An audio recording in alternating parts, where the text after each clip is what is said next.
Dans cette vidéo, nous allons découvrir une nouvelle fonctionnalité de Filmora 13, la timeline pour les images clés avec la possibilité d'ajouter des courbes de Bézier. Allons sur mon ordinateur. Alors bonjour à tous et bienvenue sur ma chaîne. Aujourd'hui, je vais vous faire découvrir la troisième nouveauté de Filmora 13. Pour rappel, cette version de Filmora devrait sortir fin octobre. Pour vous illustrer cette nouveauté, je vais aller importer une vidéo de Pexel.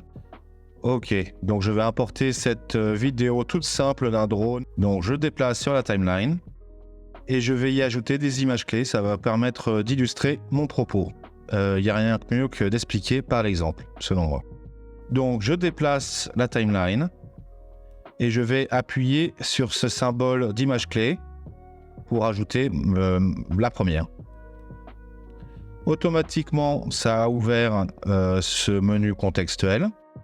Et là, on voit qu'il y a une nouveauté, panneau des images clés ou timeline des images clés. Pour la faire apparaître, il faut cliquer dessus. Donc, je vais réduire la taille de prévisualisation pour qu'on voit mieux cette timeline. Donc, voici notre première image clé. On va déplacer la tête de lecture et on va effectuer un zoom. Donc, pour cela, je déplace cette valeur-là. Donc cette timeline dédiée aux images clés va nous permettre de travailler beaucoup plus facilement avec.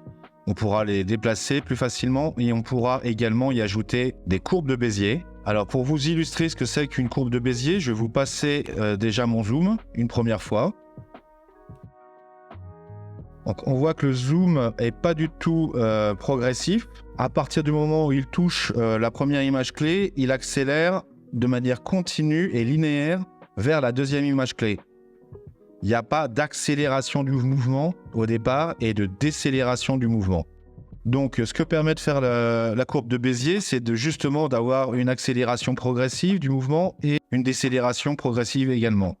C'est plus naturel et c'est plus plaisant pour l'œil humain. Donc, pour appliquer une courbe de Bézier à une image clé, il faut la sélectionner. Donc, on clique dessus. Soit on clique droit. Et là, on a la possibilité d'ajouter des courbes continues et autres. Ou alors, vous avez en haut des modèles. Donc, par exemple, ça, c'est la typique courbe de S avec accélération progressive et décélération progressive. Donc, je vais cliquer dessus. Je vais faire la même chose pour la deuxième image clé pour avoir ma forme de S complète. Et on voit que Filmora nous donne la possibilité de modifier la courbe, le profil de la courbe avec cette petite poignée. Si vous voulez voir mieux ce que vous faites, vous pouvez cliquer sur le zoom. Et donc, vous pouvez modifier la poignée de manière plus précise. Donc, je vais appliquer cette courbe de Bézier aux 4 images clés. Donc, je vais retourner légèrement en arrière et on va rejouer la vidéo. Donc, vous voyez que c'est quand même plus plaisant que ce qu'on avait avant.